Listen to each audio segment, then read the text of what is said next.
Jai Om Vishnupad Paramahansa Parivrajacharya Ashtottara Shata Shri Srimad His Divine Grace A.C. Bhaktivedanta Swami Prabhupada Ki Jai. ISKCON Samstapakacharya, Savior of the whole world, Jagat Guru Srila Prabhupada Ki Jai. Srimad Bhagavatam Ki Jai. Nithai Gaur Premanandi Hari Bol. Om Namo Bhagavate Vasudevaya. Om Namo Bhagavate Vasudevaya. Om Namo Bhagavate Vasudevaya. Narayanam Namaskritya Naram Chaiva Narottama Devim Saraswatim Vyasam Tato Jayamudiraye Nashtaprayeshu Bhadreshu Nityam Bhagavata Sevaya Bhagavati Uttama Shloke Bhaktir Bhavati Naishtiki.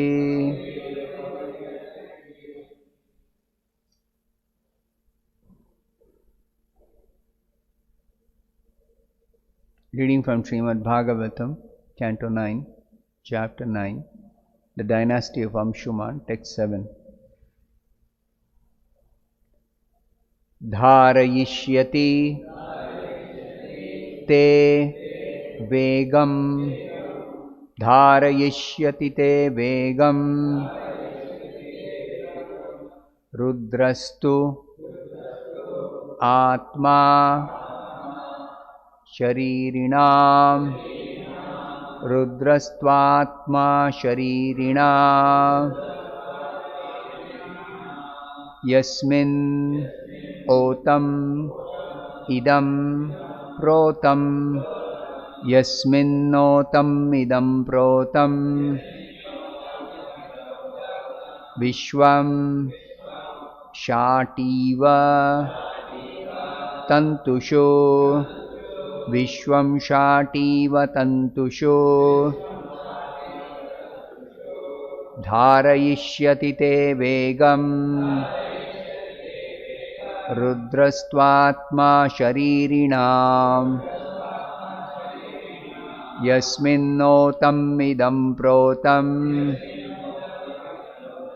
Vishwam Shativa Tantushu.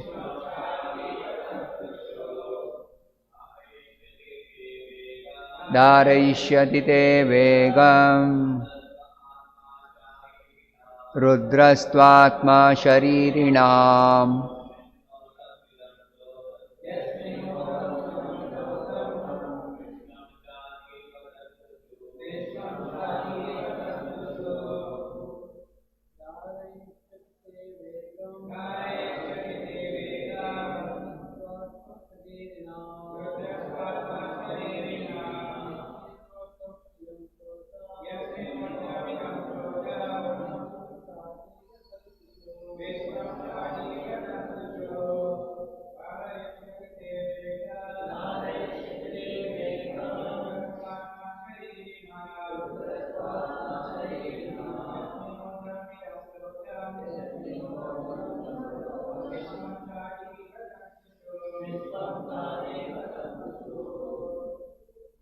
Dharayishyati will sustain te your vegam force of the waves Rudraha Lord Shiva to indeed Atma the super soul Sharirina of all embodied souls Yasmin in whom Otam is situated in its longitude Idam this whole universe Protam latitude Vishwam the whole universe Shati a cloth Iva as Tantushu in threads. Translation and purport by His Divine Grace A.C. Bhaktivedanta Swami Prabhupada. Translation: like a cloth woven of threads extending for its length and breadth, this entire universe in all its latitude and longitude is situated under different potencies of the Supreme Personality of Godhead.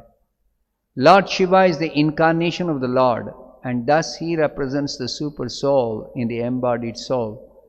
He can sustain your forceful waves on his head.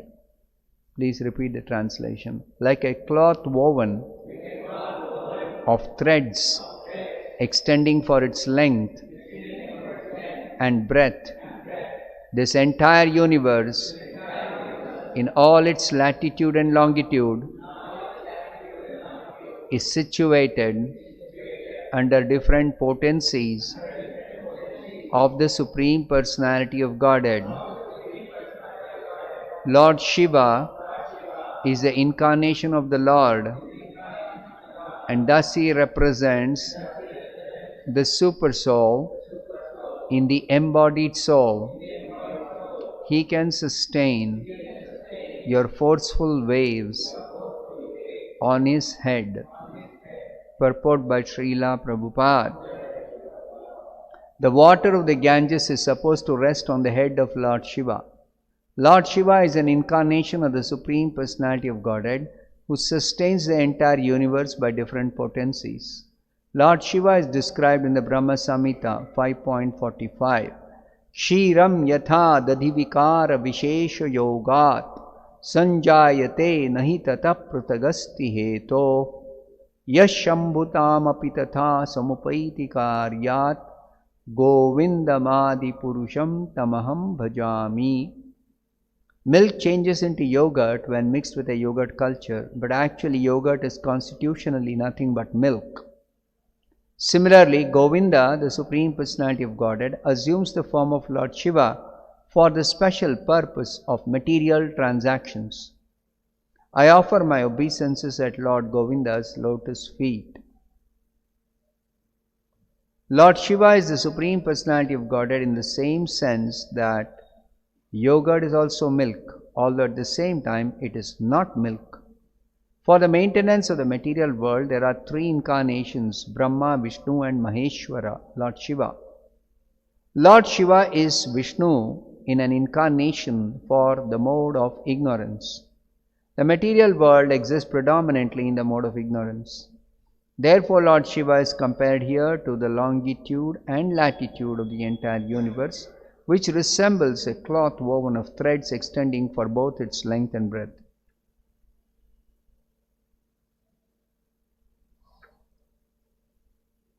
Thus ends the Bhaktivedanta purport. Om Ajnanatimmirandasya Jnananjanashalakaya Chakshurunmilitam Yena Tasmai Shri Gurave Namaha. Nama Om Vishnupadaya Krishna Presthaya Bhutale Srimate Bhaktivedanta Swaminiti Namine. Namaste Saraswate Deve Gauravani Pracharine Nirvishesha Shunyavadi Paschatya Deshatarine. Jaya Shri Krishna Chaitanya Prabhu Nityananda Shri Advaita Gadadhara Srivasadi Gaura Bhakta Vrinda. Hare Krishna Krishna Krishna Hare Hare, Hare Rama Rama Rama Hare Hare. This was spoken by Bhagirath to Mother Ganges.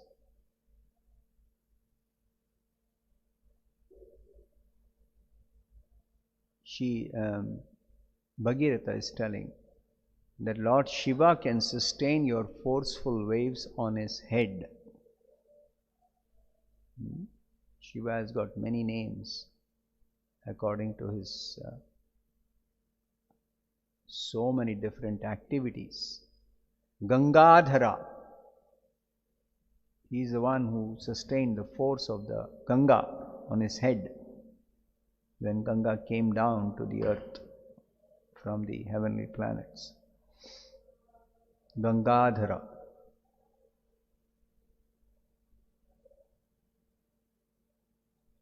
And in this verse,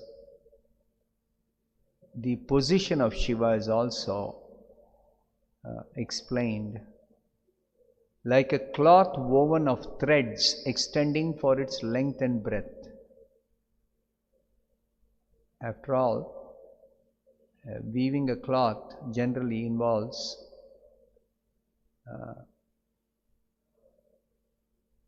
taking the thread and intertwining the thread, length and breadth.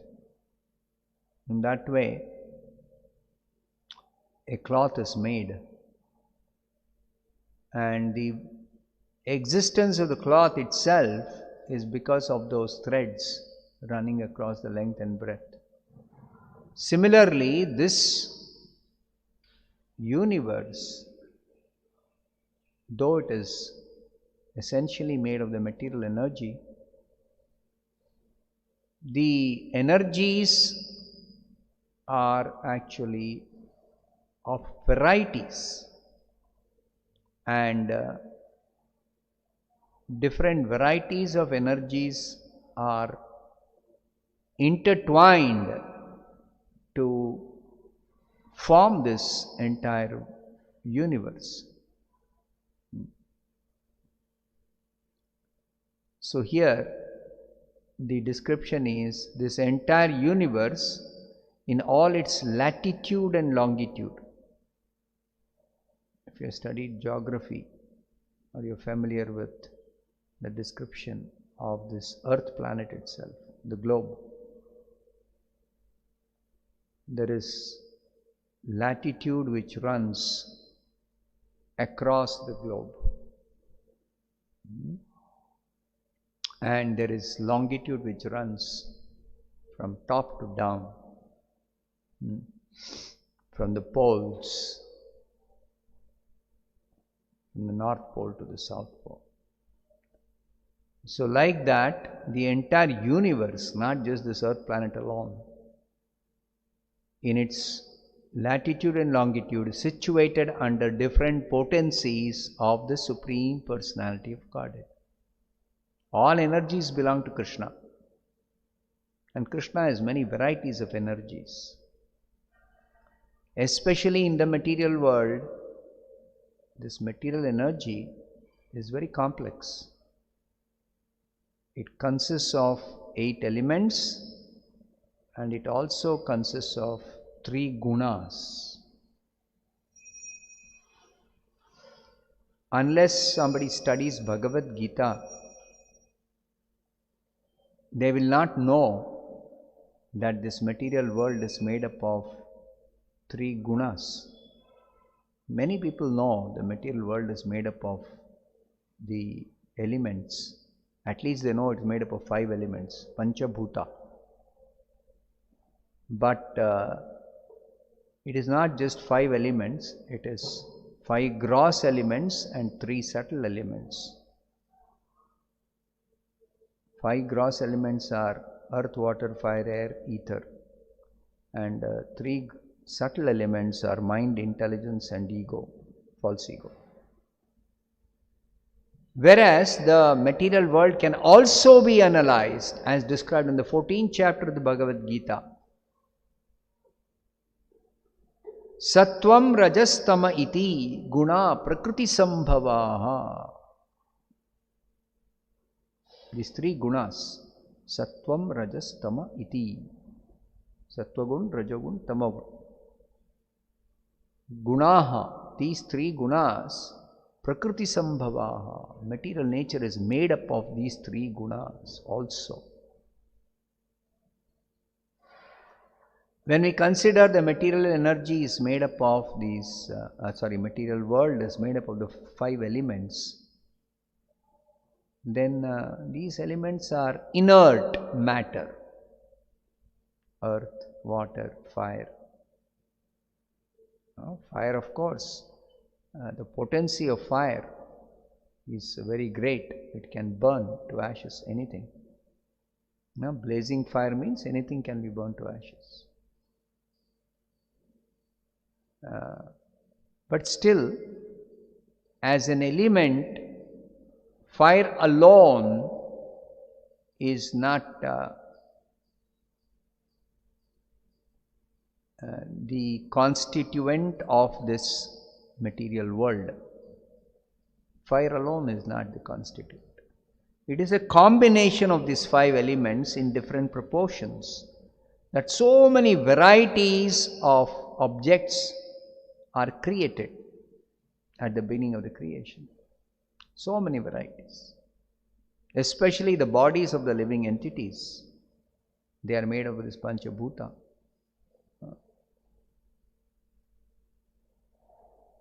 But the effect of the material world or material energy on the living entities is not so much felt in terms of the 5 elements combining to form different objects. How do we perceive the different objects made up of this Panchabhuta? As a living being, how do we perceive that? As sense objects. As sense objects. These material objects are feeding our senses. Form, taste, smell, then sound and touch sensation. So each of these are characteristics of one of the elements, just like the first element, sky or ether, has got the characteristic quality of sound. Shabda K, Krishna says in Bhagavad Gita, 7th chapter. Rasoham apsu kaunteya prabhasmi shashi suryayo pranavas sarva vedeshu shabda K paurusham rushu. So, Krishna is present as the sound in ether.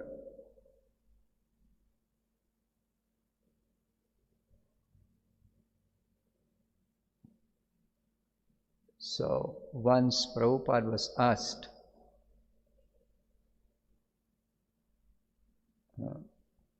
where is God?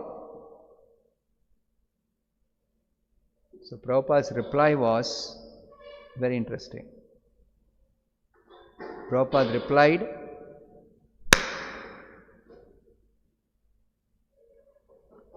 sound. Krishna is present as sound in ether. You see?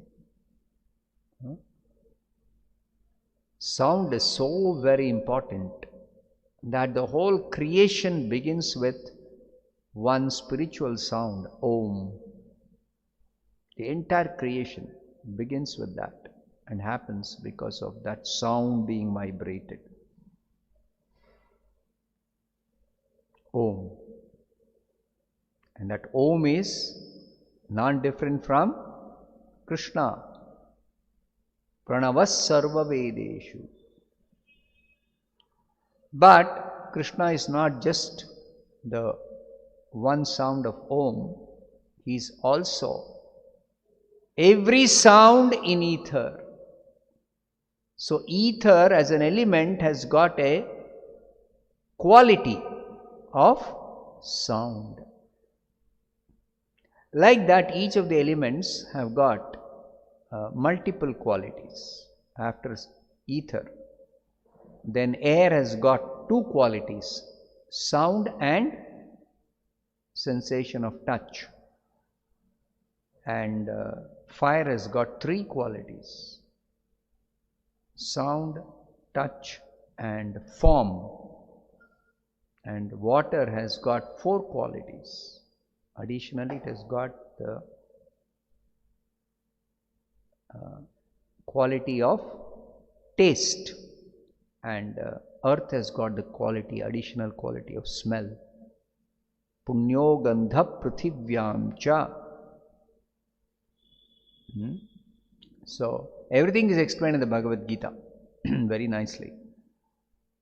So these qualities of the 5 elements, when these elements are combined to form different objects, they are perceived as sense objects by the living being, especially the human being. We are more concerned with the human being's perception.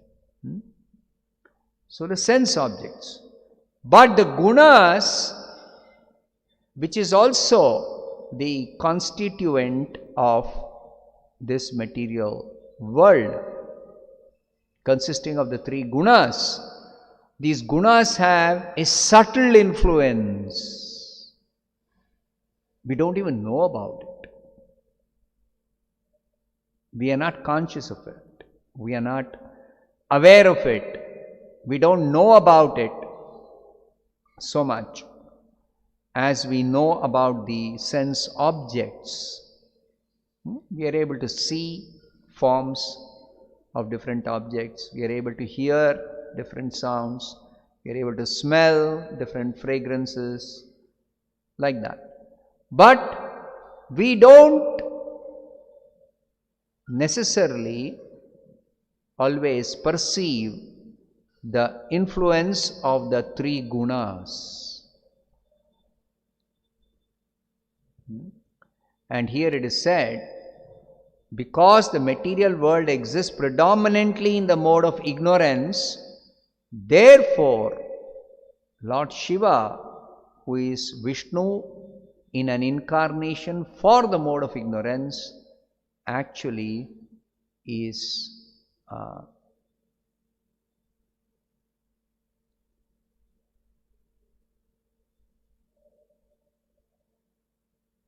compared here to the longitude and latitude of the entire universe.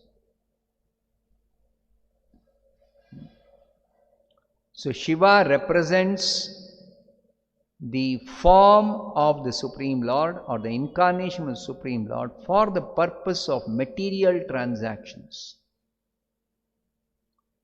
The entire material world, whatever is happening, material transactions are nothing but interactions of the 3 gunas. And these 3 gunas have got 3 directors. But among the 3 directors, Lord Shiva is considered the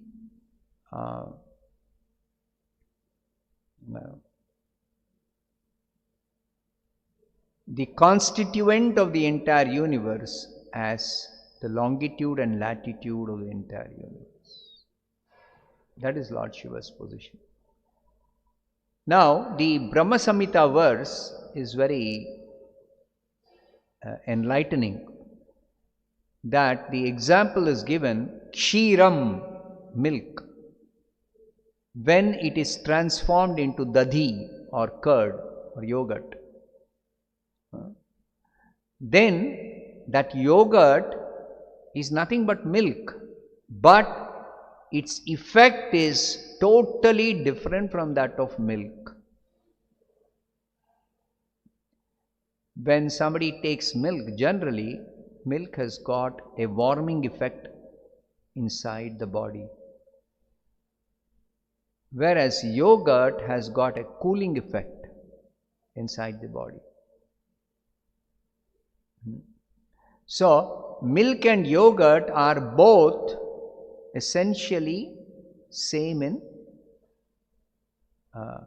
content, but the effect is totally different. Similarly, Shiva is Govinda or Krishna, but Shiva's influence is different and Govinda's influence is different. Govinda's influence is always transcendental, whereas Shiva's influence is material. So, if somebody takes shelter of Lord Shiva and tries to satisfy their desires by his grace, then they can only get material benefit. They cannot get any spiritual benefit by worshipping Shiva, by pleasing him, by desiring to satisfy their desires, by wanting to satisfy their desires, by pleasing him. It is never possible to get any spiritual benefit from Shiva. Because Shiva is like yogurt. You can never get the benefit of milk from yogurt. Similarly, you can never get spiritual benefit from Shiva. You can only get spiritual benefit from Vishnu or Krishna. This is explained in the first canto, second chapter. Even though the three personalities, Brahma, Vishnu and Shiva, are the directors of the three gunas and three heads of the living entities in this entire material universe, but still living beings can get spiritual benefit only by worshipping Vishnu and not by worshipping Brahma or Shiva. So this has to be very carefully understood. This is clarified in the Brahma Samhita and the Bhagavatam and the Bhagavad Gita. These scriptures are very special, that they don't declare that it is the same whether you worship Brahma, Vishnu or Shiva. No, it's not the same. It's not the same. Only by worshipping Vishnu can we get spiritual benefit. We make spiritual advancement. We become spiritually enlightened by chanting the name of Vishnu, or by worshipping Vishnu, or by surrendering to Vishnu, or by taking shelter of Vishnu, or by seeking Vishnu's grace for satisfying our desires. We automatically make spiritual advancement.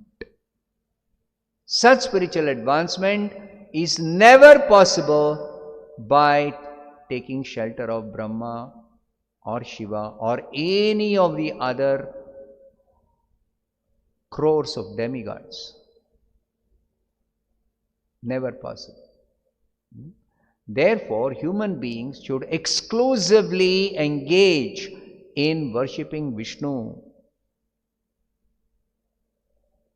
Therefore, Shiva declares, Mukti pradata sarvesham Vishnur eva na samshayaha.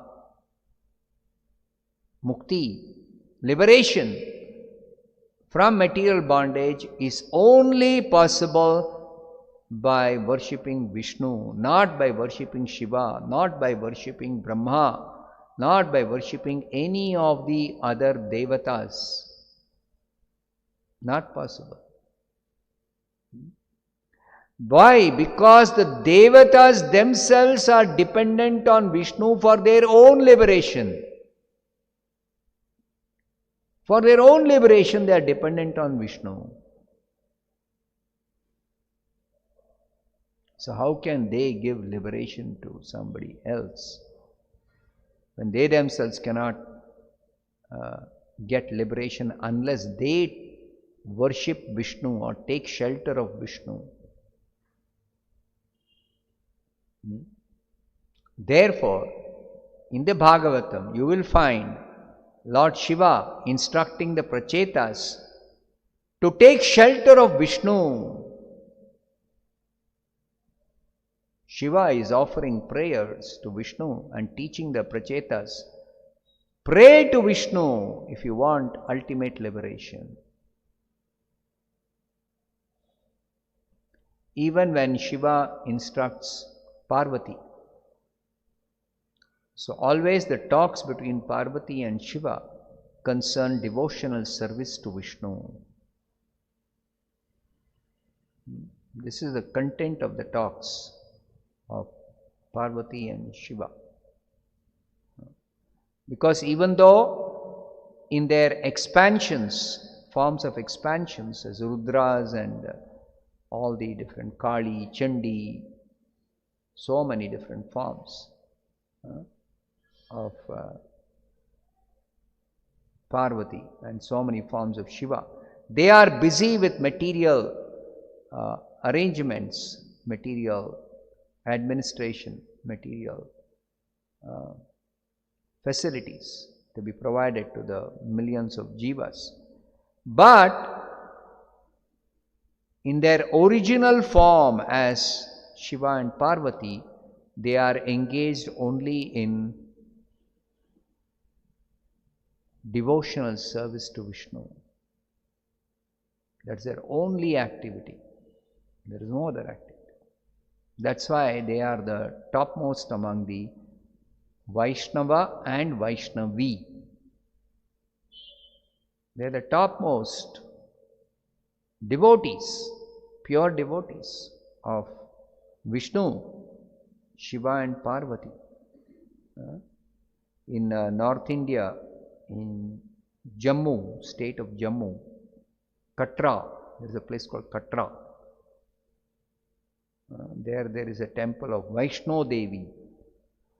Actually, it is Vaishnavi Devi, but Apabhramsha is Vaishno Devi. Vaishno Devi. They say Vaishno Devi. It is actually Mother Parvati who is present there as Vaishnavi. Another name for Parvati is Vaishnavi.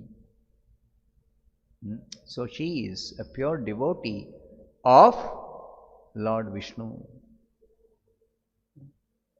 And Shiva is the top devotee of Vishnu also. Vaishnavanam yatha Shambhu. This is a declaration in the Srimad Bhagavatam, in the 12th canto. Declared the topmost Vaishnava in this material world is Shiva. So therefore, the Devatas cannot award anybody liberation. So, what about those who worship Shiva as the Acharya of the Rudra Vaishnava Sampradaya? What about them? Will they get liberation? What do you think?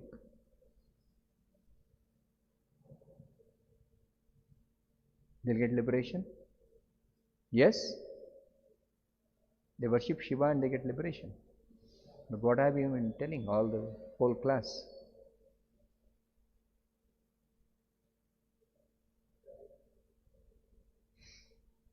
When they worship Shiva as the Acharya, then Shiva directs them to actually take shelter of Krishna or Vishnu. So in effect, worship of the Vaishnava Acharya is to help us understand and learn how to take shelter of the lotus feet of Vishnu or Krishna. In fact, the pranam mantra for Prabhupada, what do we say?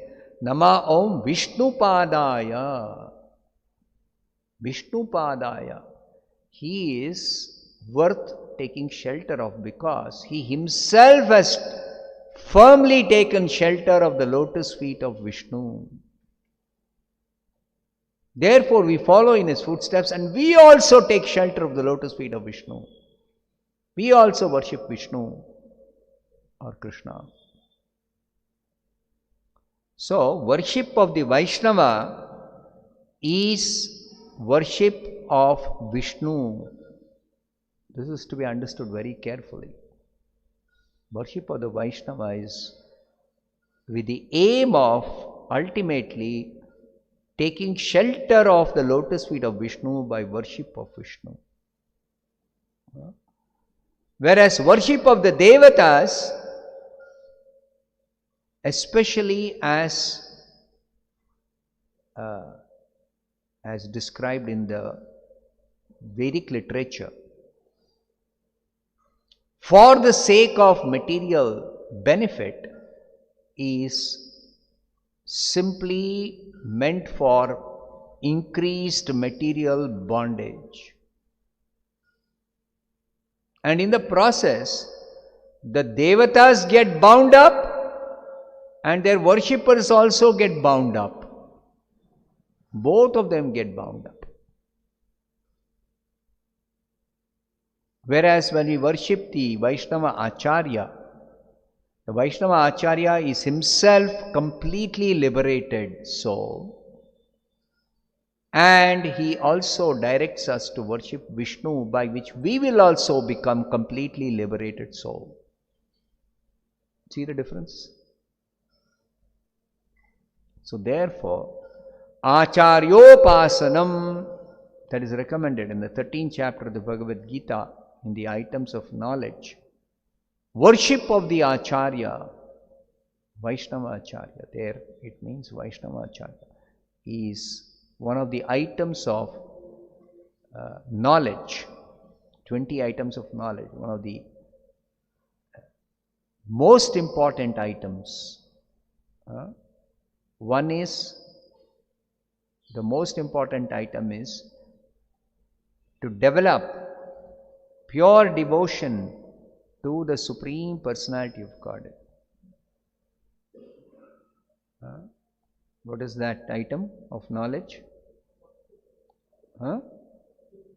Avyabhicharini bhakti.